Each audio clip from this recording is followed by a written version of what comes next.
Domingo, imagem do Deus invisível. A lição faz, na parte do domingo, uma introdução para, aí sim, a partir da segunda, terça e quarta, considerar os títulos e fechando na quinta-feira a obra reconciliadora de Cristo. E aqui a expressão, a imagem que aparece no verso 15, então nós vamos considerar entre o domingo e a segunda os versos 15, 16 e 17. Neste domingo, apenas o verso 15, onde nós encontramos o seguinte do capítulo 1, ele é a imagem do Deus invisível, só a primeira parte. Depois o primogênito da criação já vai ficar para a lição da segunda-feira. Então, a imagem do Deus invisível. A lição faz aqui uma abordagem bem interessante, dizendo que o conceito bíblico de imagem, embora às vezes possa refletir aquilo que nós sabemos como uma fotografia ou uma escultura que remete a alguma coisa, que nos lembra alguma coisa, que nos conduz para alguma coisa, essas duas representações, fotografia e imagem e escultura, ainda são muito limitadas para representar e para explicar o conteúdo bíblico de imagem segundo aquilo que o apóstolo Paulo nos apresenta, precedido por outras porções da Bíblia, desde o Gênesis, a primeira carta do próprio Paulo aos Coríntios, ao 2 Coríntios, livro de Hebreus. Vamos falar um pouquinho sobre esta imagem cuja palavra, de acordo com o comentário bíblico, significa similitude, semelhança. E este Deus invisível é alguém que jamais foi visto.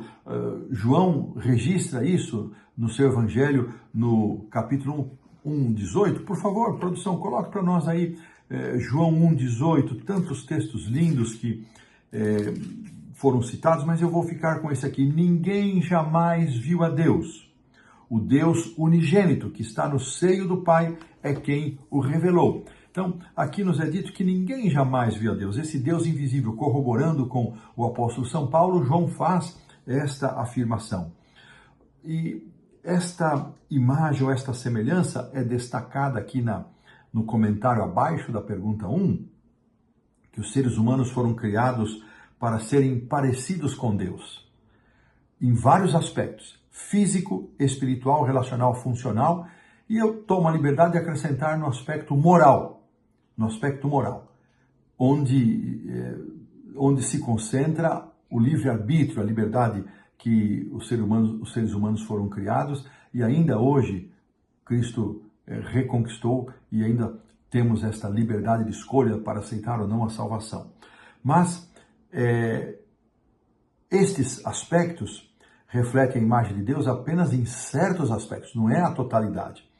Porque o pecado danificou, o pecado trouxe danos a essa compreensão da imagem, mas Deus nos permite olhar para o Deus invisível, mencionado aqui por Paulo. O próprio Jesus disse, quem me vê a mim, vê o Pai, João 14:9. Paulo também menciona na carta aos Hebreus que Jesus é a expressão exata da natureza de Deus. Nunca me esqueço das aulas do meu amado e querido professor, o Dr. Wilson Andrew White, falando sobre o efeito do pecado. Quando Adão e Eva pecaram, a plenitude da imagem de Deus ela foi subjugada, ela foi achatada. É como se nós comparássemos a uma latinha que contém aí bebidas, vamos pensar água de coco, uma água com gás, uma água comum, ela foi achatada. Então, a natureza pecaminosa dominando sobre a natureza espiritual pura e santa, ela achatou e ficaram apenas resquícios. Essa era a palavra que ele usava, resquícios. Me lembro dele falando em sua aula de teologia sistemática, resquícios da imagem de Deus não desapareceu, mas ela ficou diminuída. Com a obra redentora de Cristo, então a natureza espiritual pode ser a dominadora outra vez, mas não em plenitude. Haverá uma natureza pecaminosa subjugada, até que num abrir e fechar de olhos nós seremos transformados.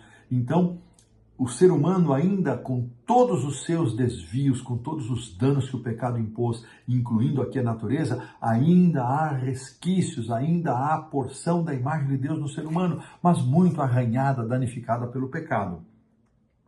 E assim nós entendemos, queridos irmãos e amigos, que ainda podemos nos regozijar Ao olhar para Jesus, nós podemos ter um vislumbre mais dilatado, mais alargado daquilo que Deus teve como intenção fosse o ser humano.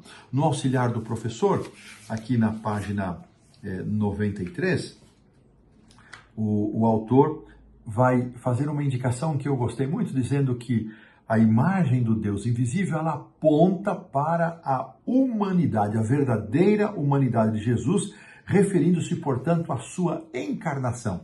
Então, nesta expressão, ele é a imagem de Deus, é uma referência à encarnação e à sua verdadeira humanidade. A palavra grega aqui traduzido como imagem, que é eikon, é um termo frequentemente usado na Bíblia para indicar que algo é uma representação de outra coisa. Esse é o sentido desta palavra utilizada. Portanto, o conceito de representação, que vem desde o Gênesis capítulo 1, versos 26 e 27, em que Adão é descrito sendo criado à imagem de Deus, ele foi criado. Assim, Jesus veio ao mundo como o segundo Adão, olha que comparação interessante, para representar e revelar a Deus. Da mesma forma como o primeiro Adão foi criado à imagem plena de Deus, o segundo Adão veio para revelar e representar e revelar a Deus o Pai. Essa ideia significa que se em vez de Jesus, Deus Pai tivesse vindo ao mundo, ele teria sido exatamente como Jesus. Eu gostei desse pensamento. Quem me vê a mim, vê o Pai, disse Jesus a Filipe. E assim, desta maneira, nós colocamos um ponto final na lição do domingo.